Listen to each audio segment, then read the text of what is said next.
बेच दोगे देश को, कोयला बेच दो, ट्रेन बेच दो, पानी बेच दो, आसमान भी बेच दो भाई, हमें नहीं बेच पाओगे। अरे मूर्खों, राम मंदिर के खिलाफ मैं भी नहीं हूं, ये जो तुम कमेंट लिखते हो। मैं केवल ये बोल रहा हूं कि राम मंदिर का तरीका और भी भव्य तरीके से होना चाहिए था। किसी बात को सुन लो पहले, अंधभक्तों, अंधे हुए पड़े हो। आप एक काम करो ना, आप शिक्षा और चिकित्सा को मुफ्त कर दो, मुफ्त कर दो शिक्षा और चिकित्सा को, देश में कोई कमी नहीं रहेगी। कर सकते हो क्या? और मैं एक बात बोलूंगा, जो लोग भी मेरे को इसमें गालियां लिखते हो, जो लोग मेरे को सुन रहे हैं, देख रहे हैं, कृपया उनको ना ढंग से जवाब जरूर दीजिए। आपने बीएड 4 साल करके साबित कर दिया कि पूरे वर्ल्ड का जो एजुकेशन सिस्टम है ना, वो अलग है और आप अलग हैं। आप भगवान श्री राम से कर्म के बारे में सीखें। अपनी माता के आदेश में 1 मिनट में अयोध्या छोड़ के चले गए थे, राजपाट छोड़ दिया था। यहां तो राजपाट छीना जा रहा है, यहां तो लोकतंत्र की हत्या की जा रही है, प्रजातंत्र की हत्या की जा रही है। आपको दिखता नहीं है क्या? नौकरी खत्म हो गई, सारी चीजें प्राइवेटाइज हो जा रही है, लेकिन आपको समझ में नहीं आती बातें, भावनाओं में बह रहे हो। अरे कर्म में बहो, कर्म। बीजेपी के मैनिफेस्टो में 10 करोड़, 15 करोड़, 2 करोड़, वो नौकरियां कहां गई कि माननीय प्रधानमंत्री नरेंद्र सिंह मोदी जी या योगी आदित्यनाथ जी जो हैं, इन्होंने भाजपा के पुराने जितने लोग थे सबको संगठन से बाहर कर दिया। बात है एक व्यक्ति की जिसकी महत्वाकांक्षा जो है वो देश की पराकाष्ठा के भी ऊपर चला जाता है। बात है हिंदुत्व की, जो करना बहुत जरूरी है, और बात है हमारे देश की अखंडता का, देश के राष्ट्रीय प्रेम की, एकता का। अगर उस मिसाल को छोड़ दें तो सब बेकार है, सब कुछ बेकार है। भाई और बहनों, आज राम मंदिर की स्थापना हो रही है। मैं कल अखबार में पढ़ रहा था, 12:30 बजे हमारे माननीय प्रधानमंत्री मोदी जी, हमारे मुख्यमंत्री योगी आदित्यनाथ जी सब सम्मिलित होंगे। मैंने अपने वीडियो में एक बात की दरख्वास्त की थी, रिक्वेस्ट किया था कि आप हमारे देश के प्रथम नागरिक यानी कि माननीय महामहिम हमारे राष्ट्रपति श्री रामनाथ कोविंद जी एवं उनकी पत्नी जो कि फर्स्ट लेडी होती हैं, इनके द्वारा शिलान्यास कराएं। क्योंकि हमारे देश में राष्ट्रपति का जो पद है और कद है वो सबसे सर्वोच्च होता है, ठीक उसी तरह जैसे माननीय सुप्रीम कोर्ट को सबसे ऊंचा दर्जा दिया गया है। मैं नहीं जानता कि मोदी जी इस बात को समझते हैं या नहीं है। मैं कल रात एक इंटरव्यू देख रहा था, एबीपी न्यूज में भी और आज तक में भी। ऐसा लगता है जैसे ये दोनों चैनल ने कसम खा ली है कि हमें तो केवल एक ही चीज दिखाना है जो ये चाहते हैं कि दिखाएं, खास तौर से भाजपा सरकार। भाई और बहनों को यह अच्छा नहीं होता कि हम राम जन्मभूमि का जो शिलान्यास है इसे कोरोना काल के कुछ दिन बाद करते, और जितने भी राजनीतिक संगठन हैं, जितनी भी राजनीतिक पार्टियां हैं, जितने भी हमारे आदिवासी समाज के लोग हैं, हिंदुत्व के जितने भी विभिन्न वर्ग के लोग हैं, जो हमारे लेखक हैं, कवि हैं, जो हमारे स्वतंत्रता सेनानी के वंशज हैं, उन सभी को हम बुलाते कोरोना काल के बाद और एक भव्य कार्यक्रम करते, जिससे कि सभी धर्म के लोग, सभी धर्म गुरु, सारे लोग इसमें शामिल होते। हिंदू, मुसलमान, सिख, ईसाई, हमारे आदिवासी भाई बहन, हमारे दलित भाई बहन, सभी को बुलाते और एक ऐसा मैसेज देते, एक ऐसा संदेश देते जिससे लोगों को यह लगता कि यह देश एक है, विविधता में एकता, यूनिटी इन डाइवर्सिटी, वासुदेव कुटुंबकम। अगर हम इस चीज को करते तो शायद एक मिसाल जाता, आधुनिक भारत का एक मिसाल जाता लोगों के नजरों में। लेकिन नहीं, हम क्या देख रहे हैं टीवी में। कल मैं टीवी में देख रहा था, कोई महेंद्र नाथ है फोटोग्राफर, वो कहते हैं कि 30 साल पहले जब आडवाणी जी ने यह रथ यात्रा की थी अयोध्या के लिए, उसमें माननीय प्रधानमंत्री नरेंद्र सिंह मोदी जी भी थे और उन्होंने कहा था मैं तब आऊंगा जब राम जन्मभूमि का निर्माण होगा। भाइयों और बहनों, मार्केटिंग की एक हद होती है, एक लिमिट होती है। सभी जानते हैं कि रथ यात्रा की शुरुआत लाल कृष्ण आडवाणी ने की। उन दिनों भाषण चलते थे उमा भारती के और सुषमा स्वराज के, कल्याण सिंह के, तब मोदी जी का नामो निशान भी नहीं था। लेकिन आज उन सबको पिक्चर से हटा दिया गया, सबको हटा दिया गया, लाल कृष्ण आडवाणी को हटा दिया गया। मेरे बीजेपी के साथियों, आप भी इस बात को अच्छे से सुनिएगा, अच्छी तरीके से, कि जो व्यक्ति अपने ही पार्टी के जन्मदाता के साथ यह हरकत करता है वो अन्य के साथ क्या करेगा और नहीं करेगा। बेहतर है आप ये बात समझ लें। लेकिन नहीं, हम लोगों ने तो इस तरीके का एक चश्मा डाल रखा है ना, कमल का चश्मा डाल रखा है। आप ये बात सोचिए जो मैं कहना चाह रहा हूं कि अगर हम कोरोना काल के बाद राम जन्मभूमि शिलान्यास का कार्यक्रम करते और देश के विभिन्न प्रांतों से, दक्षिण भारत से, उत्तर भारत से, कश्मीर से, विभिन्न जातियों के, विभिन्न धर्म के धर्मगुरुओं को बुलाते और फिर एक साथ हवन करते, तो क्या मिसाल जाती। क्या भगवान श्री राम, क्या प्रभु श्री राम एक ट्रेडमार्क है क्या जो भाजपा के लिए लिमिटेड है? समझिएगा, इसमें बहुत बड़ा तर्क है। उमा भारती जी ने यह बात क्यों कही? उन्होंने ये बात इसलिए कही कि माननीय प्रधानमंत्री नरेंद्र सिंह मोदी जी या योगी आदित्यनाथ जी जो हैं, इन्होंने भाजपा के पुराने जितने लोग थे सबको संगठन से बाहर कर दिया। आज अगर राम जन्मभूमि बन रहा है तो क्या नरेंद्र सिंह मोदी जी बना रहे हैं? नहीं, भारत का सर्वोच्च अदालत सुप्रीम कोर्ट के आदेश से हो रहा है। क्या जरूरत नहीं थी हमें कि सुप्रीम कोर्ट के न्यायाधीश को हम बुलाते, हम अपने राष्ट्रपति महोदय को बुलाते मुख्य अतिथि के तौर पे? लेकिन नहीं, अब नई नई बातें आ रही हैं। प्रधानमंत्री जी ने कहा था मैं तब आऊंगा जब राम मंदिर बन जाएगा। क्या मीडिया का फुटेज लेने की आदत है? क्या बढ़िया तरीके से प्रोपेगेंडा बनाने की आदत है? बहुत बढ़िया। अरे भगवान श्री राम, प्रभु श्री राम तो त्याग के मिसाल हैं। उन्होंने तो 1 मिनट में राजपाट छोड़ दिया था। उन्होंने तो अपने माता के आदेश पे राजपाट छोड़ के चले गए थे अयोध्या से। और यहां क्या हो रहा है? यहां आज भी राजस्थान की सरकार गिराने की बात चल रही है। आज भी राजस्थान की सरकार को हॉर्स ट्रेडिंग की जरूरत पड़ रही कि किसी तरह राजस्थान के नेताओं को अपने पास कर लें। आप समझ रहे हैं ना मैं क्या कहना चाह रहा हूं? और देखिए एक बात कितनी विचित्र है। एक व्यक्ति अगर सड़क पे चला जाता है बगैर मास्क के तो लठ पड़ रहा है, डंडा पड़ रहा है। लोग अपने घर में शादियां नहीं कर पा रहे 40 लोग से ज्यादा। और आइए मैं आपको अलग अलग जगह ले चलता हूं जहां मंदिरों में भीड़ लगी हुई है। क्यों भाई? अब कोरोना एक्ट चालू नहीं होता क्या? अगर न्याय होगा तो न्याय सबके लिए एक बराबर होना चाहिए।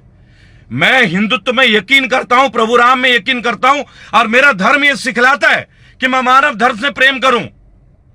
लेकिन मुझे मेरा धर्म बीजेपी वालों से नहीं सीखना। और कोई भी सच्चा हिंदुत्व का ज्ञान कोई पार्टी से ना सीखे। अब ये पार्टी लोग हमें सिखाएंगे क्या? बहुत बढ़िया, बहुत बढ़िया। भाइयों और बहनों, मैं आज आपसे एक बात पूछता हूं। आज 5 अगस्त हमारा देश एक बहुत ही कष्टदायक स्थिति से गुजर रहा है, एक बहुत ही परेशानी के दौर से गुजर रहा है। बराबर, भगवान श्री राम ने तो शैतानों का नाश किया था, अपनों के लिए अपना राजपाट की कुर्बानी दे दी थी। आज हमारे देश में एक विचित्र माहौल बन गया है।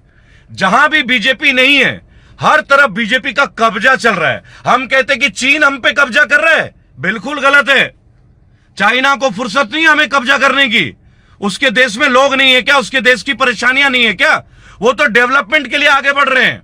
कहीं सड़कें बना रहे हैं, कहीं बंदरगाह बना रहे हैं चाइनीज गवर्नमेंट, चाहे मालदीव्स में जाके, चाहे टर्की में जाके, चाहे रशिया में जाके। वो तो अपने देश की जीडीपी को लगातार बढ़ाते हुए जा रहे हैं। और हम क्या कर रहे हैं? हम हिंदू मुसलमान बांट रहे हैं। हम बीजेपी की सरकार के चक्कर में दूसरे राज्य सरकारों को पलट रहे हैं। लेकिन हमारी जो ये जनता है, जो लोग मुझे सुन भी रहे हैं, अरे भाई आंखें तो खोल लीजिए। इसमें धर्म का कोई चश्मा नहीं है, जाति का कोई चश्मा नहीं है। ये तो देश के प्रति हमारी भावना को देखी जाएगी कि हम देश को क्या दे रहे हैं। एक बात बताइए, जब भाजपा नहीं थी तो क्या देश नहीं था? जब कांग्रेस नहीं थी तो क्या देश नहीं था? जब भी कोई चैनल चल रहा है आजकल, हर जगह में 30 साल अयोध्या, मोदी जी का कारवां, मोदी जी का कारवां, मोदी जी ने ये कहा था, मोदी जी ने वो कहा था। आप मुझे एक बात बताएं, जब ये अयोध्या का कार सेवक वाला आंदोलन हुआ था और रथ यात्रा था, तब मैं भी जवान हो रहा था। और लाखों करोड़ों हिंदू उस वक्त आडवाणी जी के साथ थे। आज क्या करोड़ों लोगों को यह दर्द नहीं पहुंच रहा है कि इन्होंने लाल कृष्ण आडवाणी को दूध में से मक्खी की तरह निकाल के फेंक दिया? जो उनका संसदीय क्षेत्र होता था उस पे अमित शाह जी को चढ़ा दिया, वहां से उनको कैंडिडेट बना दिया। लेकिन आप लोगों को पता नहीं क्यों नहीं दिख रही है ये बातें। आप लोग क्यों नहीं महसूस कर रहे हैं ये चीजें? आज कोरोना काल में हम राम मंदिर का शिलान्यास कर रहे हैं। भाई और बहनों, मुझे गर्व है, राम मंदिर बन रहा है, मुझे खुशी है। और आपने मेरे पिछले वीडियो में देखा होगा, मुस्लिम समाज भी समर्थन कर रहा है। लेकिन एक कौन सा तरीका रह गया है? अगर यही कोरोना काल के बाद आप करते, देश विदेश के विभिन्न लोग आते, हमारे नागरिक आते, हमारे विभिन्न जातियों के धर्म के लोग आते, इकट्ठे होते, कितना भव्य कार्यक्रम होता। लेकिन नहीं, ये तो एक बीजेपी का कार्यक्रम है। अब राम मंदिर भी बीजेपी का हो गया क्या? क्या मतलब भगवान श्री राम इनके ट्रेडमार्क बन जाएंगे, पेटेंट हो जाएंगे क्या? भाई और बहनों, कोरोना काल में इन्होंने शादी विवाह सब रुकवा दी, दुकानें बंद कर। यूपी में तो सैटरडे संडे को लॉकडाउन है। आप में से जितने भी लोग ये वीडियो देख रहे हैं, अवश्य में हर मंदिर का भी आप वीडियो बनाएं, ताकि सरकार को एक बात पता चले कि नियम, कायदे, कानून से ऊपर कुछ भी नहीं है, ना मैं ना आप, और कानून सबके लिए एक बराबर होना चाहिए। अगर आप यही कार्यक्रम कोरोना काल के गुजर जाने के बाद भव्य तरीके से करते, हमारा दिल गदगद हो जाता। प्रभु राम तो हमारे रोम रोम में बसते हैं, अयोध्यावासी भी खुश हैं। लेकिन आपने इससे भी बीजेपी का कैंपेन बना दिया। क्यों? क्योंकि अब बिहार का चुनाव आ रहा है। अब आप बोलेंगे कि हमने जो बोला वो किया। आपने केवल यही कहा था क्या? आपने नौकरियों के बारे में नहीं कही थी? माननीय प्रधानमंत्री जी, बीजेपी के मैनिफेस्टो में 10 करोड़, 15 करोड़, 2 करोड़, वो नौकरियां कहां गई? आपको मैं बता दूं, 10 करोड़ नौकरियां जा चुकी, लोग अपने घरों में बैठ गए। लेकिन नहीं, ये नूरजमुल एसके ये गाली लिख रहे हैं। क्यों भाई? क्या बुरा बोल दिया मैंने? क्या बुरा बोल दिया मैंने? मैं कोई राम मंदिर के खिलाफ हूं क्या? अरे मूर्खों, राम मंदिर के खिलाफ मैं भी नहीं हूं, ये जो तुम कमेंट लिखते हो। मैं केवल ये बोल रहा हूं कि राम मंदिर का तरीका और भी भव्य तरीके से होना चाहिए था। किसी बात को सुन लो पहले, अंधभक्तों, अंधे हुए पड़े हो। नौकरी खत्म हो गई, सारी चीजें प्राइवेटाइज हो जा रही है, लेकिन आपको समझ में नहीं आती बातें, आपको समझ में नहीं आती, भावनाओं में बह रहे हो। अरे कर्म में बहो, कर्म से सब चीजें हैं। आप भगवान श्री राम से कर्म के बारे में सीखें। अपनी माता के आदेश में 1 मिनट में अयोध्या छोड़ के चले गए थे, राजपाट छोड़ दिया था। यहां तो राजपाट छीना जा रहा है, यहां तो लोकतंत्र की हत्या की जा रही है, प्रजातंत्र की हत्या की जा रही है। आपको दिखता नहीं है क्या? आपको नहीं दिखता? मैं समस्त देशवासियों को राम मंदिर बनने की शुभकामनाएं देता हूं। अब भगवान श्री राम सबके दिल में बसते, हिंदुओं में भी, मुसलमानों में भी, सिखों में भी। और ये बहुत बड़ा काम भी होगा। आने वाले टाइम में अयोध्या एक पर्यटन स्थल भी बनेगा, बहुत अच्छा। लेकिन इसका तरीके का मैं विरोध करता हूं। जो गलत है वो तो बोला जाएगा। आपने पढ़ाया नहीं शिक्षा नीति के बारे में? बीएड को 4 साल का कर दिया गया है, 4 साल, बैचलर ऑफ एजुकेशन। आज से 5 साल पहले बीएड 1 साल की होती थी, फिर इस गवर्नमेंट ने 2 साल का कर दिया। चलिए भाई, कोई बात नहीं, अब 4 साल का कर दिया गया, इक्विवेलेंट टू बीटेक। भाई बहुत बढ़िया, बहुत बढ़िया। अब बीएड को आप 4 साल का कर रहे हो, बहुत बढ़िया, बेहद बढ़िया। इसका मतलब एक है कि जो बंदा बीएड में एडमिशन लेगा, अब उसे 4 साल बाद तक नौकरी का इंतजार करना पड़ेगा। आपने तो रोजगार के नए आयाम कर दिए, बेहतरीन कर दिया आपने। 9th-10th की वैल्यूएशन खत्म कर दी, +2 की। अगर ये शिक्षा नीति है ना, पता चल जाती है कि बीजेपी की टीम में शिक्षा प्रणाली के, शिक्षा तंत्र के कितने बड़े बड़े अक्लमंद लोग बैठे हैं। बहुत बढ़िया, बेहद उम्दा। आपने बीएड 4 साल करके साबित कर दिया कि पूरे वर्ल्ड का जो एजुकेशन सिस्टम है ना, वो अलग है और आप अलग हैं। कल मैं देख रहा था, किसी ने बोला संस्कृत को मेन स्ट्रीम में लाया जाए। अरे भाई, संस्कृत तो हमारी धरोहर है, संस्कृत तो हमारी धरोहर है। लेकिन क्या माइक्रोसॉफ्ट को भी आप संस्कृत में कर लोगे? विंडोज को भी संस्कृत में कर लोगे क्या? ये वर्ल्ड ऑफ यूनिवर्सल हो गया है, यूनिवर्सल। और मैं एक बात बोलूंगा, जो लोग भी मेरे को इसमें गालियां लिखते हो, जो लोग मेरे को सुन रहे हैं, देख रहे हैं, कृपया उनको ना ढंग से जवाब जरूर दीजिए। हमने यहां गाली खाने का कोई काम नहीं किया, अपने प्रश्न रखना जरूरी है। क्या क्या क्या क्या गलत कर दिया? अभी नितिन कुमार जी लिखते हैं, बेरोजगार चमचे। नितिन कुमार जी, आपकी जानकारी के लिए, मुझे रोजगार के लिए ना बीजेपी गवर्नमेंट का सहारा नहीं चाहिए। आदमी में दम होना चाहिए कि आपने कोरोना काल में कायदे कानून बनाए, तो वो कायदे कानून आपके लिए भी एप्लीकेबल होना चाहिए। एप्लीकेबल होना चाहिए। और हमारा एजेंडा हिंदू मुस्लिम नहीं है, रेबेल का मुझे एजेंडा कभी भी हिंदू मुस्लिम नहीं है। अरे नौकरियां खत्म हो गई, रियल एस्टेट उद्योग खत्म हो गया, टैक्सी उद्योग को खत्म करके उबर और ओला को बांट दिया गया, प्राइमरी टीचिंग एजुकेशन में गवर्नमेंट की जॉब्स नहीं है, रेलवे प्राइवेटाइज हो जाती है, ओएनजीसी बिक जाता है, बीएसएनएल हाशिए पे आ जाता है, हर जगह रिलायंस और अदानी। लेकिन आप लोगों को समझ में नहीं आती ये बात। मैं आपसे एक छोटा सा प्रश्न पूछ लेता हूं, जो लोग मुझे गाली देते हैं, अंध भक्तों तुम एक बात का जवाब तो दे दो, पढ़े लिखो, बहुत ज्यादा पीएचडी कर रखी है तुम लोगों ने स्मृति ईरानी की तरह, जब भी तो तुम्हारे जैसे लोग शिक्षा मंत्री बनने आते हैं। रफाल रफाल रफाल आ गया, अब तो रफाल अभी जाके चाइना में अटैक कर दोगे। रफाल आ गया भाई, जब रफाल नहीं था तब तो हम गुलाम थे, तब तो चाइना हमारी रोज खाल ले रहा था, तब तो हमारी रोज पीठ में डंडे पड़ रहे थे, लठ पड़ रहा था, बेशर्मों की तरह मीडिया में रफाल रफाल। अरे यार, मजबूती हमारे अपने ताकत से होती है, हमारी अपनी ताकत से मजबूती, हमारी एकता से होती है, हमारी मोहब्बत से होती है। पैगाम देना है तो मोहब्बत का पैगाम दीजिए, नफरत का नहीं। प्रभु श्री राम जी ने जो है हमेशा लोगों को प्यार का, त्याग का, बलिदान का चीजें दिखाई है। भगवान श्री राम ने कभी बोला है क्या कि मेरा 56 इंच का सीना है?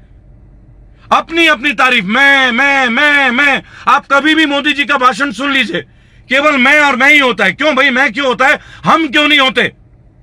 हम क्यों नहीं होते भाई? भाई और बहनों, मैंने ये कहा था, भाई और बहनों, मैंने प्रॉमिस किया था, भाई और बहनों, मैं ये करके दूंगा। मैं क्या होता भाई? आप प्रधानमंत्री हैं, मैं क्या होता है? मैं तो रावण का भी नहीं बचा। कमाल की बात करते हैं, औरतों के बारे में बात करते हैं, नारी शिक्षा के ऊपर बात करते हैं। अरे काम करो ना, 10वीं और 12वीं के जितने भी लड़कियां हैं, मैं कहता हूं पूरे भारत में जितने भी लड़कियां हमारी बेटियां हैं, चाहे वो बड़े घर की बेटियां, मतलब बड़े घर का मतलब होता है धनवान घर के या साधारण घर के या दलित घर के या गरीब परिवार के, टोटल शिक्षा मुफ्त कर दो ना। अरे मेरे दोस्तों, हम कहते हैं आरक्षण भी छोड़ देंगे। आप एक काम करो ना, आप शिक्षा और चिकित्सा को मुफ्त कर दो, मुफ्त कर दो शिक्षा और चिकित्सा को। देश में कोई कमी नहीं रहेगी। कर सकते हो क्या? आप तो सरकारी स्कूलों को भी प्राइवेटाइज करने जा रहे हो, बातें करते हो बड़ी बड़ी। और हमारे देश की जनता आज भी भेड़ और बकरी की तरह इनके पीछे चलने के लिए तैयार है। देखिए, मैं एक बात बोल देता हूं, देश को ना ओवैसी चाहिए, ना देश को बीजेपी चाहिए। देश को चाहिए भगत सिंह, चंद्रशेखर आजाद, अशफाक उल्लाह खान, बटुकेश्वर दत्त, नेताजी सुभाष चंद्र बोस, राजा राममोहन रॉय। इनकी तरह लीडरशिप की जरूरत है देश को। नहीं चाहिए हमें ओवैसी, नहीं चाहिए हमें अमित शाह, और नहीं चाहिए हमें मोदी जी, और नहीं चाहिए हमें योगी आदित्यनाथ जी, और नहीं चाहिए हमें आजम खान। हमें चाहिए देश के लिए कुर्बान वाले लोग। वो लोग आए देश की राजनीति में जिनको पैसे से मोह ना हो, जो केवल ये सोच के आए कि 5 साल विधायक बनेंगे, पर 5 साल में अपने क्षेत्र को तरक्की करके देंगे। और भाई और बहनों, मैं आपको वादा करता हूं, अपने जीवन का एक एक पल दे दूंगा आप लोगों के बीच, लेकिन इस देश को एक अच्छी लीडरशिप देने की पूरी तैयारी करेंगे। हम रेबल हैं, हम राजनीति नहीं करेंगे। मध्य प्रदेश में कमलनाथ को आपने हटा ही दिया, राजस्थान में आप गहलोत को हटा देना चाहते हो। अरे भाई, एक आप ही सच्चे हैं क्या? एक आप ही देवता हैं, बाकी दानव हैं क्या? जो बीजेपी को माने वही अच्छा है, और जो ना माने वो जानवर जाहिल है क्या? गजब कर देते हैं आप लोग, गजब। अरे अपने अंदर आत्मा में झांकिए भाई, और भगवान श्री राम के ऊपर तो राजनीति कीजिएगा मत कभी, गलती से भी कभी मत कीजिएगा। क्योंकि जो भगवान के नाम पे राजनीति करता है ना, उसकी राजनीतिक हाशिए पे आना तय है। मैं बता दूं, आप लोगों में त्याग की कोई भावना नहीं है, ये मैं बता दूं बहुत अच्छी तरीके से। कोरोना काल में आपने एक भी ऐसा काम नहीं किया जो तारीफ के काबिल है। आप राजनीतिक उठापटक करते रहे, तब आपका कोरोना नहीं। कभी मध्य प्रदेश के विधायक को राजस्थान, उदयपुर, बेंगलोर, तब आप भूल गए कि कोरोना काल में क्या है। और क्या पब्लिसिटी स्टंट है, क्या भयंकर पब्लिसिटी स्टंट है। अमिताभ बच्चन जी को कोरोना हो जाता है, नानावती अस्पताल में एडमिट हो जाते हैं। आपके गुजरात के ब्रांड एम्बेसडर अमिताभ बच्चन जी। अमिताभ बच्चन जी, आप तो बेहतरीन एक्टर हैं, लेकिन आप बेहतरीन पर्सन नहीं है जी। कभी आप किसान बन जाते हैं, कभी आप डाबर च्यवनप्राश बेच लेते हैं, कभी आप फर्स्ट क्राई के कपड़े बेच लेते हैं। अरे थक जाइए, इतना कमा लिए, देश के लिए कुछ कीजिए ना। इतने बड़े बड़े पिक्चर बनाते हैं, इनकलाब, लाल बादशाह, केवल डायलॉग देने के लिए। अरे करोड़ों बांटिए ना लोगों के बीच। अमिताभ बच्चन जी, नानावटी अस्पताल की जो पीछे का ग्रुप है ना, रेडियंट ग्रुप, उस कमेटी में अमिताभ बच्चन जी भी हैं। क्या पब्लिसिटी किया। नानावती अस्पताल के लोग बेहतरीन, डॉक्टर्स बेहतरीन। अरे भाई, जो सरकारी अस्पताल के डॉक्टर है वहां चिकित्सा कराते ना, वहां अपना इलाज करा लेते। आप तो गुजरात के ब्रांड एम्बेसडर बने थे पर्यटन के लिए, इतना बड़ा लंबा चौड़ा ऐड कर दिया था। भाइयों और बहनों, इस देश की एक संस्कृति खराब हो रही है कि जो लोग इस देश के लिए कुर्बानी होने के लिए, देने के लिए तैयार रहते हैं, उनका नाम भी मीडिया में नहीं होता है। चलो मैं एक बात पूछता हूं आज आप लोगों के माध्यम से, आप मुझे इस बात का जवाब दे दें। आज तक महात्मा गांधी जी की तस्वीर आप देखते हैं नोटों में, भाई भगत सिंह, नेताजी सुभाष चंद्र बोस की तस्वीर क्यों नहीं आती? क्या मोदी जी को किसी ने रोक रखा है? क्या मोदी जी को किसी ने रोक रखा है? अरे भाई, आप नेताजी सुभाष चंद्र बोस का फोटो भी छापिए ना, भगत सिंह के छापिए ना। भगत सिंह तो फांसी पे चढ़ गए। क्या गांधी जी ने उनसे भी बड़ी कुर्बानी दी है क्या हमारे देश के लिए? भाइयों और बहनों, मैं गांधी जी को भी मानता हूं, लेकिन अब वक्त है कि हम नरम को भी माने और गरम को भी माने। सुनील बदू जी, निहायत ही कमजोर हैं आप कानों से, जो आप सुन नहीं पा रहे हैं, क्योंकि अंधभक्त तो सुनते भी नहीं है ना। आप लोगों का कल्चर ही डिफरेंट है। आप लोगों का कल्चर ही डिफरेंट है। आप लोग, इतना कुछ देश बिक रहा है, आंखें नहीं खुलेंगी। क्यों? हिंदुत्व हिंदुत्व हिंदुत्व। अरे भाई, हिंदुत्व का मतलब देश को बेचना होता है क्या? बेच दोगे देश को? कोयला बेच दो, ट्रेन बेच दो, पानी बेच दो, आसमान भी बेच दो भाई, हमें नहीं बेच पाओगे। मैंने बोला था एक दिन, रेलवे स्टेशन में एक चाय वाला चाय बेचता था, यही बोला था ना हमारे माननीय प्रधानमंत्री जी। और आज हमारे माननीय चाय वाले प्रधानमंत्री जी रेलवे बेच रहे हैं, लेकिन आंखें तो खुली नहीं है। हमेशा लड़ाया जा रहा है। आप एक बात जान लीजिए अच्छे से, धर्म कोई मुद्दा नहीं होता लड़ने का, बेवकूफी है ये। हमने पहले भी सुना है, मजहब नहीं सिखाता आपस में बैर रखना। हम सुनते सब हैं, पढ़ते सब हैं, लेकिन नहीं, हमें स्वीकार ही नहीं करना। गरीब आदमी और गरीब से गरीब होता जा रहा है, बदतर होता जा रहा है। पर नहीं, आप लोगों को तो घुट्टी मिल गई है। 5 ट्रिलियन 20 लाख करोड़। निर्मला जी तो गायब ही हो गई हैं, फाइनेंस मिनिस्टर, लेकिन आप लोगों को सवाल नहीं करना है।